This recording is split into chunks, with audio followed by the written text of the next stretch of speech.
सुरक्षा घेराभन्दा बाहिर जान सक्ने उहाँहरूको हिम्मत छैन, उहाँले त्यो हिम्मत राख्नु पनि सक्नुहुन्न।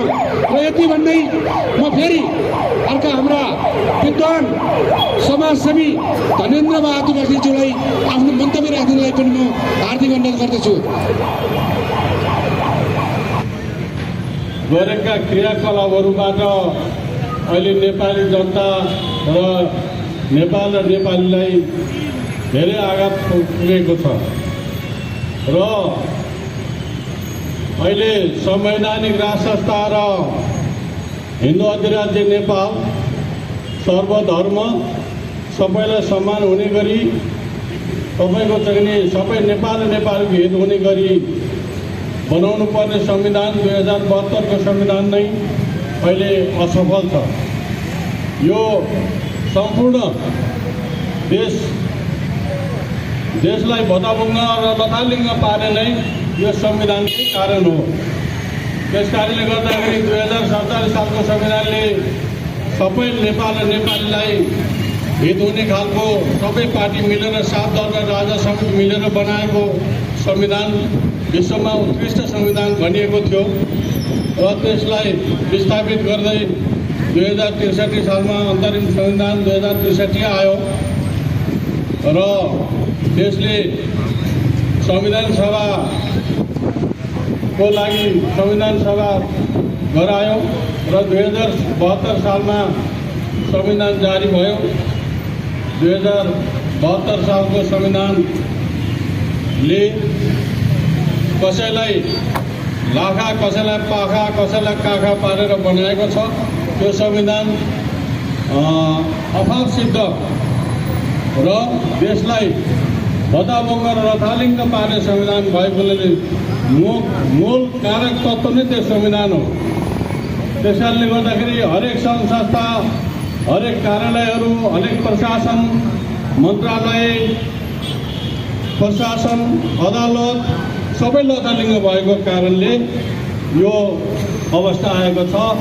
र यो अब नेपालमा ठुल्ठुला नेताहरूले, ठुल्ठुला माथि बस्ने कर्मचारीहरूले मिलेर विदेशी एउटा चाहिँ अब नेपाललाई भारतले विभिन्न किसिमबाट सिमाना मिच्दै ल्याएर चाहिँ आफ्नो देशमा अब यहाँ सिक्किमे करम गर्न लागिसकेको छ।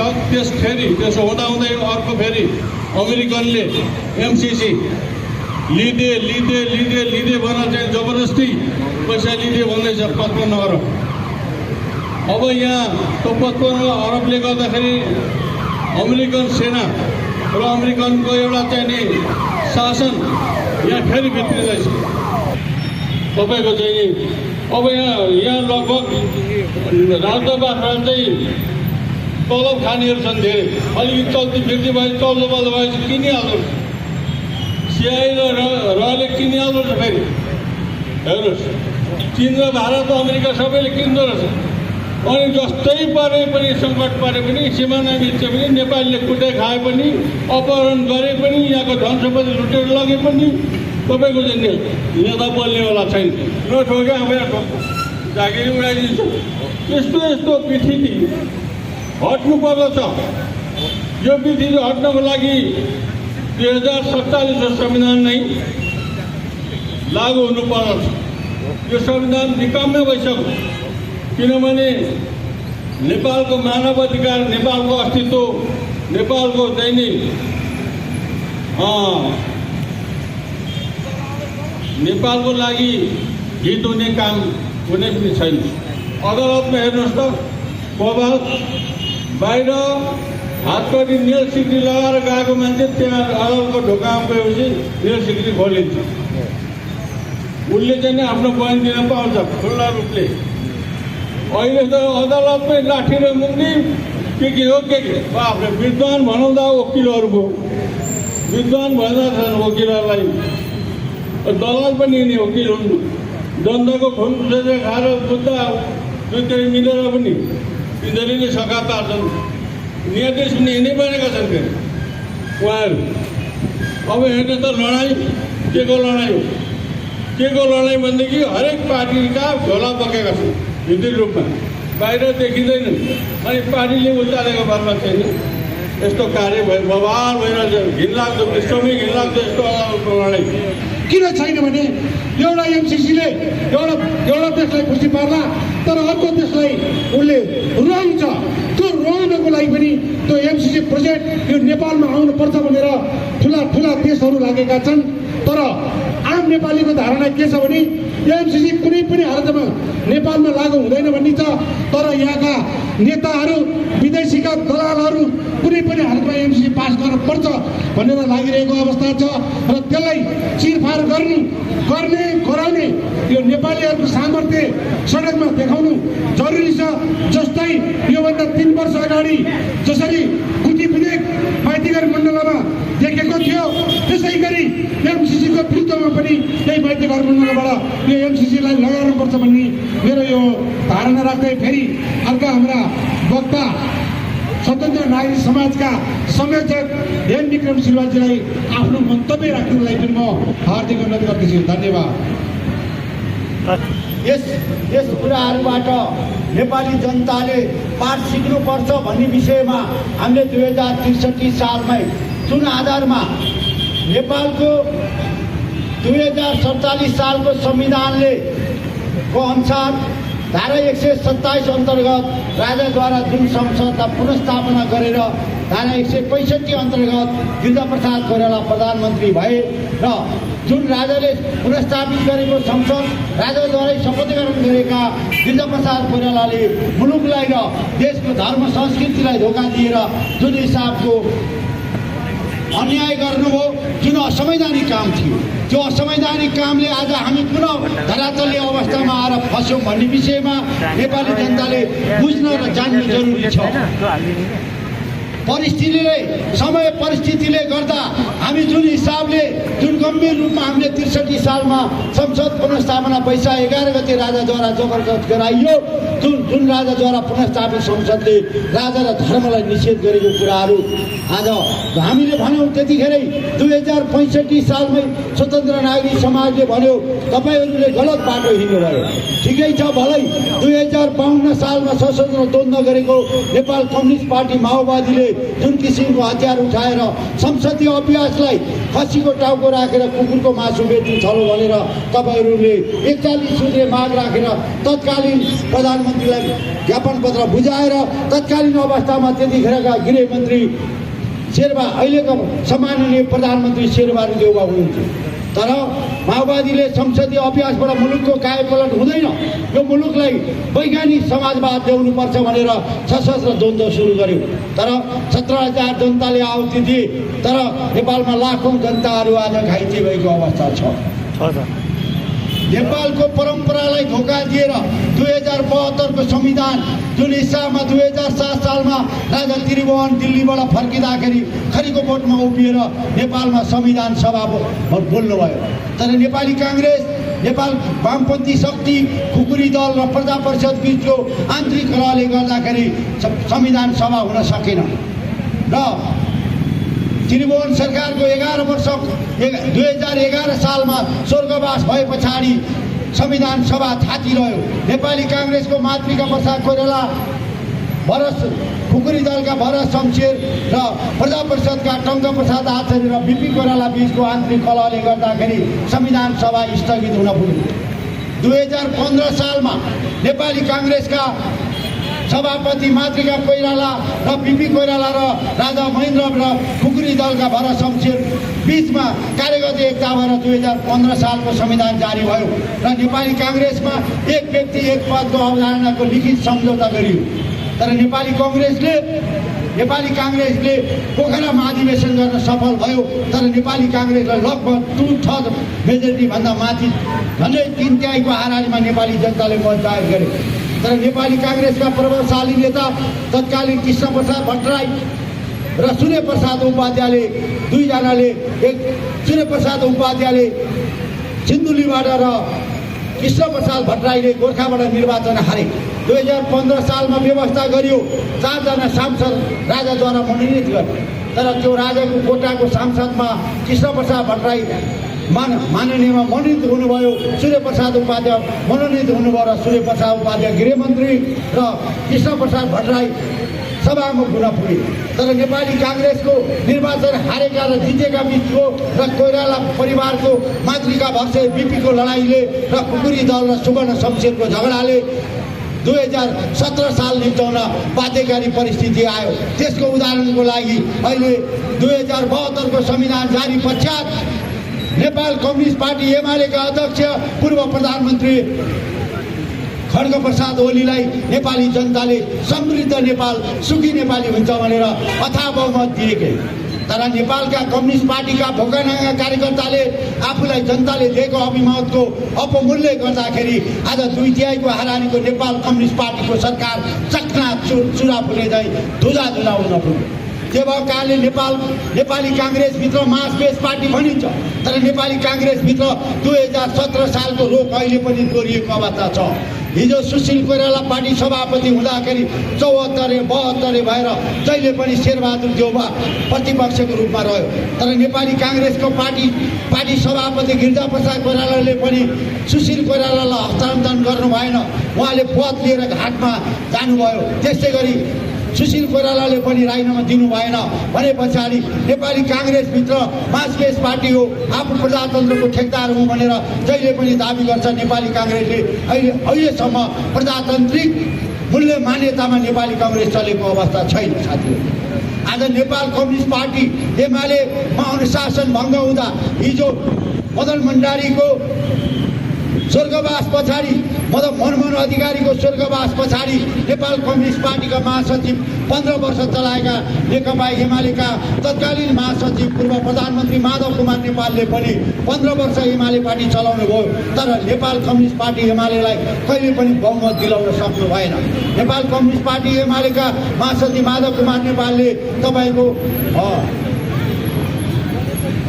उहाँले चाहिँ नेपाल कम्युनिस्ट आन्दोलन माले आन्दोलनका कमान्डर राधाकृष्ण मैनाली र सिपी मैनाली र देवी ओझालाई उहाँले पार्टीको साधारण सदस्य नरहने गरी निकालेर उहाँले पनि त्यहाँ राजनीति हिगो गर्नुभयो। आज जुन परिघटना घट्दै गएको छ, आज नेपाल कम्युनिस्ट पार्टीलाई नेपाली जनताले माया गरेर जुन किसिमको अथाह बहुमत दिएको हो, त्यो मतलाई जनताको अभिमतलाई लत्याउँदाखेरि आज नेपाल कम्युनिस्ट पार्टी 3 टुक्रा भएर टुक्रेको अवस्था छ। साथीहरू, तर हामी भनिरहेका छौँ नेपालका पार्टीहरू अझै पनि हिगोमा हुर्किरहेका छन्। आज तत्कालीन अवस्थामा अस्ति 10 गते मात्रै नेपाल कम्युनिस्ट पार्टी एमालेको जुन किसिमको चितवनमा महाधिवेशन भएको छ, अब पार्टीको अध्यक्ष को होलान्, उहाँहरूको विधान अनुसारको निर्वाचन होला या सर्वसम्मत होला, त्यो हामीले हेर्न बाँकी छ। को पार्टीको अध्यक्ष भयो, कसले हार्यो भन्दा पनि अब मुलुकले हार्ने अवस्था सिर्जना भएको छ। अब सबै पार्टीहरू महाधिवेशनमा लागिरहेका छन्। म नेपाली काङ्ग्रेसका सभापति र प्रधानमन्त्री शेरबहादुर देउवालाई म आग्रह गर्दछु, तपाईँको आदर्श पुरुष नेपाली काङ्ग्रेसका संस्थापक नेता बिपी कोइरालाले 2033 सालमा लिएर आउनुभएको राष्ट्रिय मेलमिलापको नीतिमा अब नेपाली काङ्ग्रेस नफर्किने हो भने नेपाली काङ्ग्रेस पनि प्रजा परिषद र खुकुरी दल जस्तो इतिहासको पानामा सुनौलो अक्षरले लेख्ने त कुरा छोडिदिनुहोस्, उहाँहरू प्रजा परिषद जस्तो एकजना व्यक्तिले मात्रै चलाउने परिस्थिति आउन सक्छ। नेपाली काङ्ग्रेसलाई जीवन्त राख्नको लागि अब नेपाली काङ्ग्रेसले बिपीको लाइनमा फर्किन जरुरी छ। म भन्छु नेपाल कम्युनिस्ट पार्टी एमालेका अध्यक्ष पूर्व प्रधानमन्त्री केपी शर्मा ओली र नेपाल कम्युनिस्ट पार्टी एमालेका पार्टीका पदाधिकारी र नेता तथा कार्यकर्तालाई यसै मञ्चबाट यसै धर्मसभाबाट म आग्रह गर्दछु, नेपाल कम्युनिस्ट पार्टी एमालेका नेता जननायक मदन भण्डारीले जुन प्रतिपादन गरेको बौद्धले जनवादलाई तपाईँहरूले लत्याएर जुन अवस्थामा आज तपाईँहरू राजनीति अनिर्णयको बन्दीमा फस्नु भएको छ, त्यसबाट बाहिर निस्किने मौका तपाईँको यही नै हो। त्यो भएको कारणले मदन भण्डारीले उठाएको जनताको बौद्धले जनवाद भनेको राजासहितको प्रजातन्त्र हो। त्यो भएको कारणले 2047 सालको संविधानमा नेकपा माओवादीका नेता तथा गुरु निर्मल लामाले पनि 2047 सालको संविधानमा हस्ताक्षर गर्नुभएको छ। तपाईँहरूलाई भागभन्डा नमिलेर तपाईँहरूले 41 सूत्रे माग राखेर तपाईँले भन्नुभयो 2052 सालमा संसदीय अभ्यास भनेको खसीको टाउको राखेर कुकुरको मासु बेच्ने थलो हो भनेर डाक्टर बाबुराम भट्टराईले 41 सूत्रे माग राखेर रत्नपाहाडको भित्ताइमा कुटाइ खाएर तपाईँ भूमिगत हुनुभयो। तर तपाईँ 10 वर्ष पछाडि दिल्लीमा 12 बुँदेसम्म जारी गरेर बासी भात खाएर सोनिया भाउजूको पेटीकोट लगाएर भोटो लगाएर आज तपाईँ त्यही संसदीय अभ्यासमा आएर कुकुरको मासु खान आइपुग्नु भएको छ। नेपाल जस्तो देशमा चीनको जस्तो जनवादी गणतन्त्र पनि हुन सक्दैन, भारतको जस्तो सङ्घीय गणतन्त्र पनि हुन सक्दैन। नेपाल भनेको यो वैदिक सनातन हिन्दू अधिराज्य नेपाल हो। यो वैदिक सनातन हिन्दू अधिराज्यलाई जबरजस्त हटाउने काम गरिएको छ। तथाकथित परिवर्तनका वैज्ञानिक युग ल्याउँछु भने डाक्टर बाबुराम भट्टराई 2068 सालमा प्रधानमन्त्री हुँदाखेरि मुलुकमा जनगणना भएको थियो। जनगणना हुँदाखेरि 94% ओमकार र 82% तागाधारी भएको मुलुकलाई जबरजस्त विदेशीको डिजाइनमा पैसा खाएर जबरजस्त धर्मनिरपेक्ष गर्नुभएको छ। तपाईँहरूले संविधान जारी गर्नुभयो। 2072 सालको संविधानको प्रस्तावनामा के लेखियो भने 5000 वर्षको इतिहासलाई उहाँहरूले सरासर गाली गर्नुभएको छ। इतिहासलाई गाली गरेर वर्तमानलाई समीक्षा गर्न पर्यो। तपाईँहरूले जुन गल्ती गर्नुभयो, इतिहास भनेको बाबुबाजे जुन यथास्थितिबाट उहाँहरूले समय अनुकूलता अनुसार प्रगति र फड्को मार्दै हुनुहुन्थ्यो, समयअनुसार परिवर्तन हुँदै हुनुहुन्थ्यो। तर तपाईँहरूले इतिहासलाई सामन्ती युग भनेर संविधानको प्रस्तावनामा लेख्नुभयो। त्यो कारणले गर्दाखेरि यो 2072 को संविधान नेपाली जनताको साझा दस्तावेज हुनै सक्दैन। त्यसै कारणले हामीले भन्यौँ तपाईँहरू जहाँबाट गल्ती गर्नुभयो अब त्यहीँ फर्किनुको विकल्प छैन।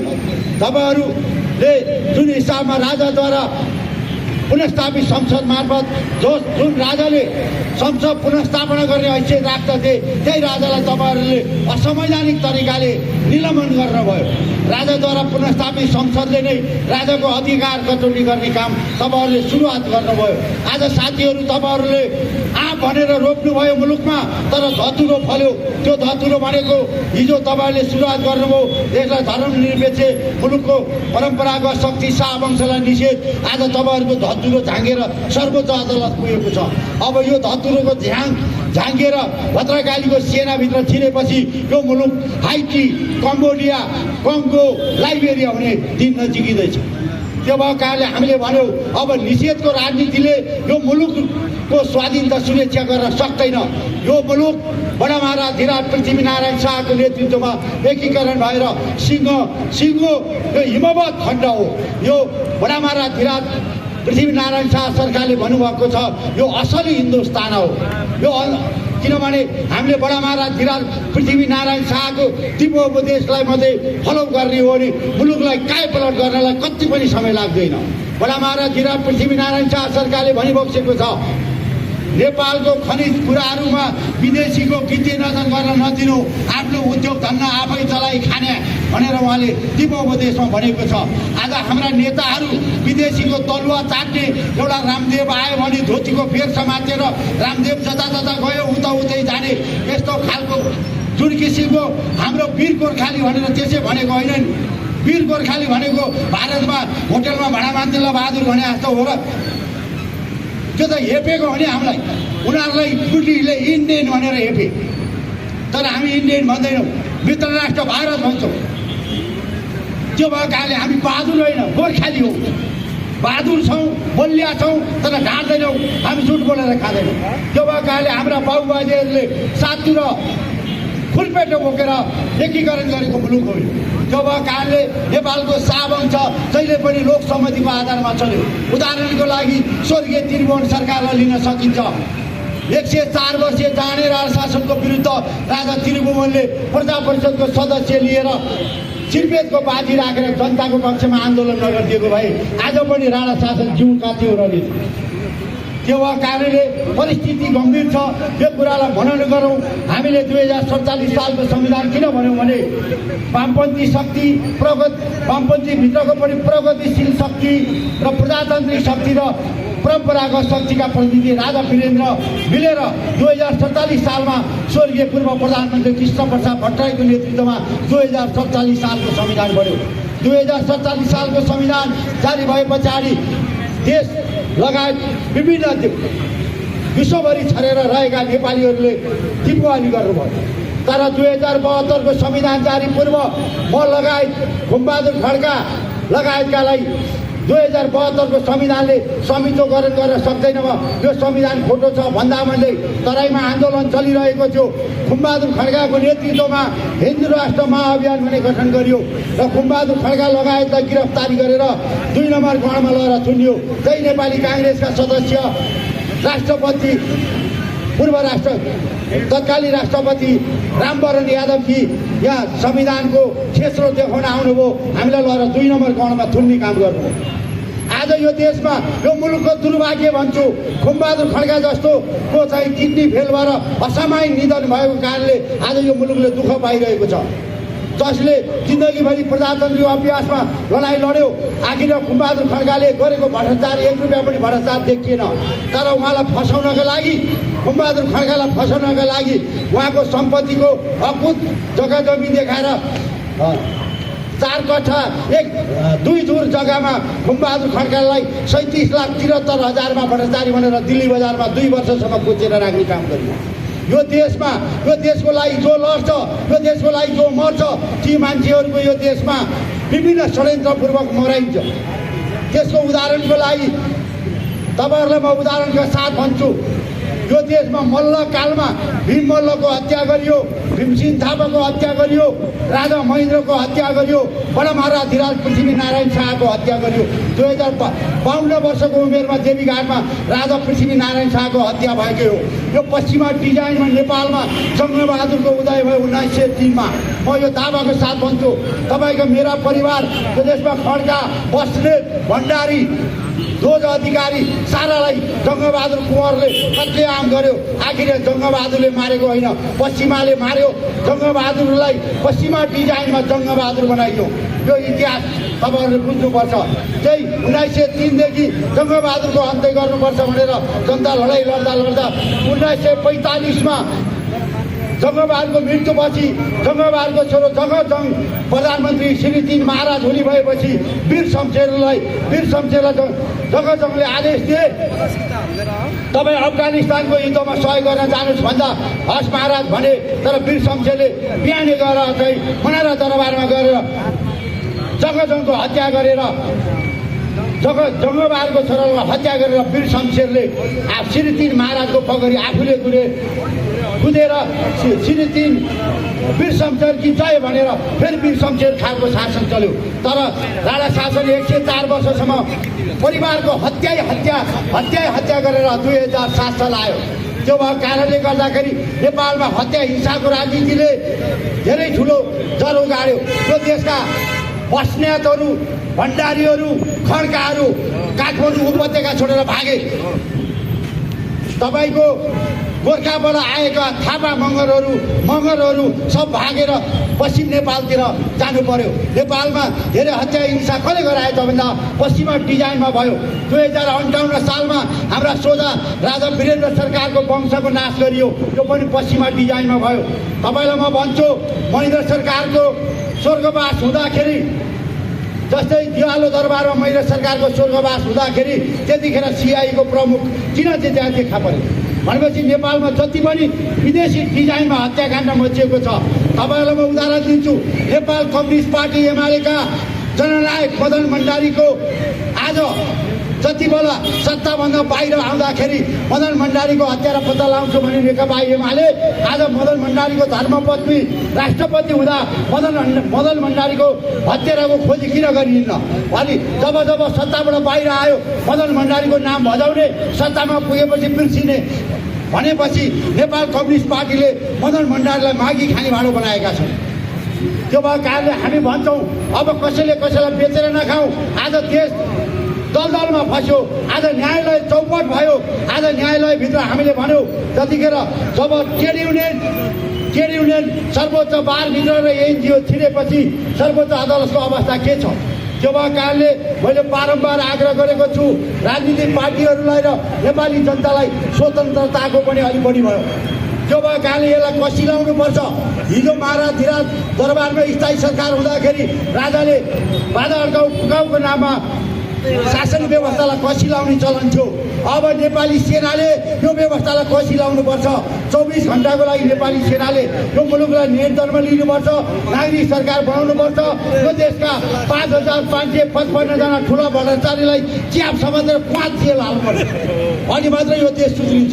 होइन भने अधिनायकवाद भने त्यही हो, बुढी बाख्राको मासु खाएर भोज खाएर त्यो त कुनै पनि दुनियाँमा तानासाले हो। एमालेको महाधिवेशनमा जस्तो भोज कसैले तानासाले मात्रै गर्ने।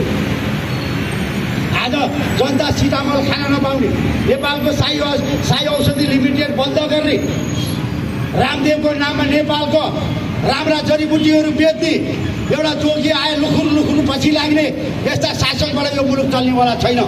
हामी सिपाहीका छोरा बडा महाराज धीरा Prithvinarayan Shah commander in chief हुन् भने हामी बन्दुक लिएर, खुडा लिएर, खुरपेटो लिएर, हामी रगतको होली खेलेर यो मुलुक बचाएको सिपाहीका छोरा आज हामी सडकमा आएका छौँ।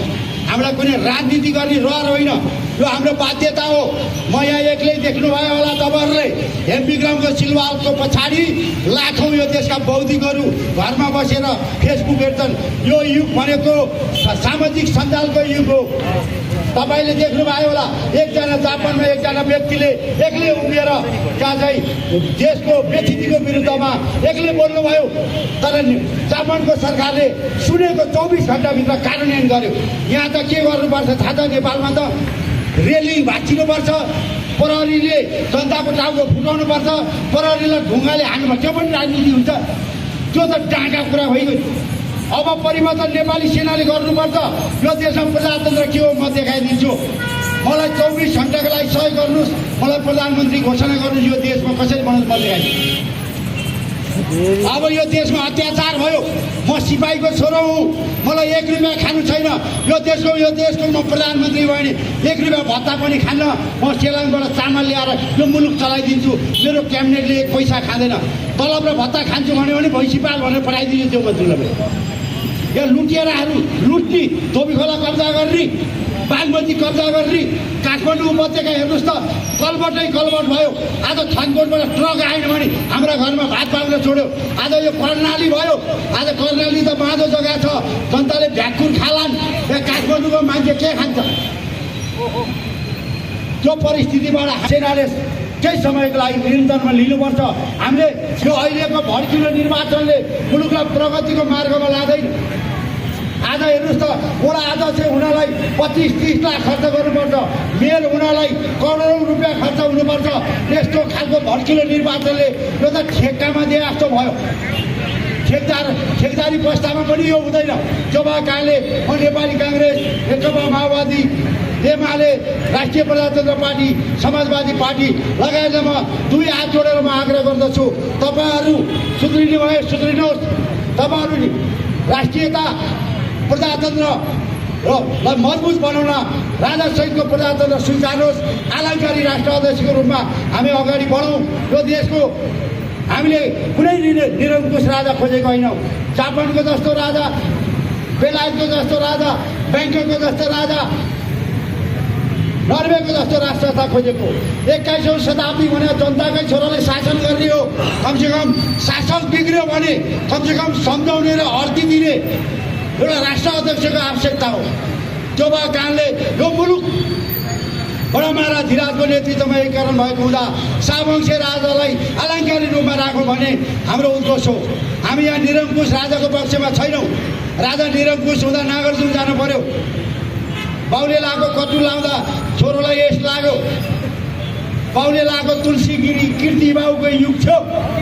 हेमविक्रम सिलवाललाई प्रधानमन्त्री दिएको भए महाराजको के जान्थ्यो? अहिले रुँदै नागार्जुन जानु पर्थ्यो। म जस्तो तिग्रेलाई दिए अब कि म थिइनँ कि यी थिएँ, जान्नु पऱ्यो नि बुद्धि। मैले पनि हालेको बिन्ती पत्र माधव नेपाल, म शेरबहादुरसँगै स्वच्छ छविको माई बक्स्यो अपति लाउले प्रधानमन्त्री भयो भनेर महेन्द्रनगरबाट हेलिकप्टर चढेर आएर बिन्ती पत्र हाल्छु त। हामीलाई त इन्टरभ्यू नलिकन त ल्याङ्गिरे सेरेलाई फेरि प्रधानमन्त्री बनाएर ल हेर त जात्रा।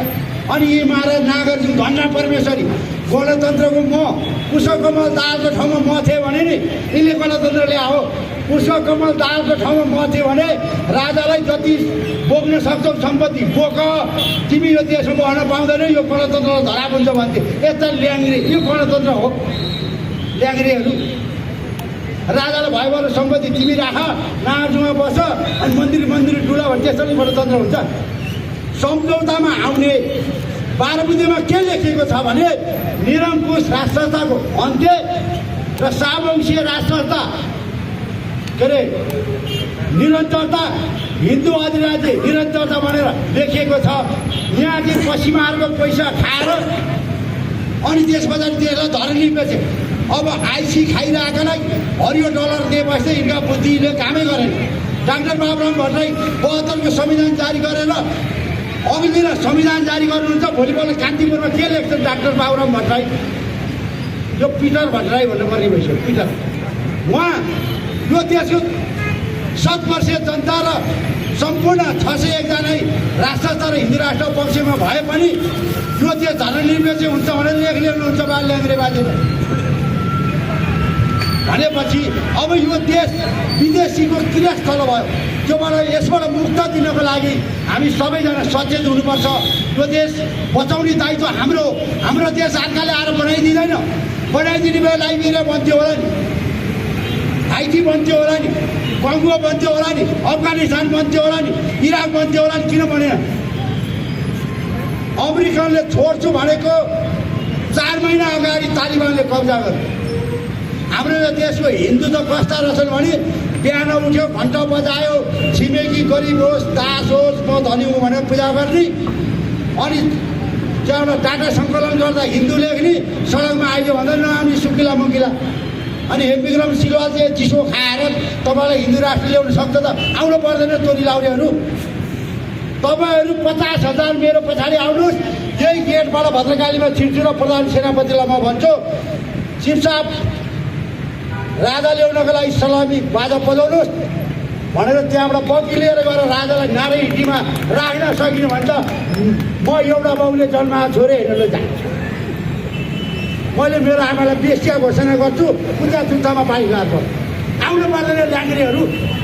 घरमा बसेर हेर सिलवालले 10-12 जना लिएर बेजत गरे भन्छ ल्याङ्ग्रेहरू।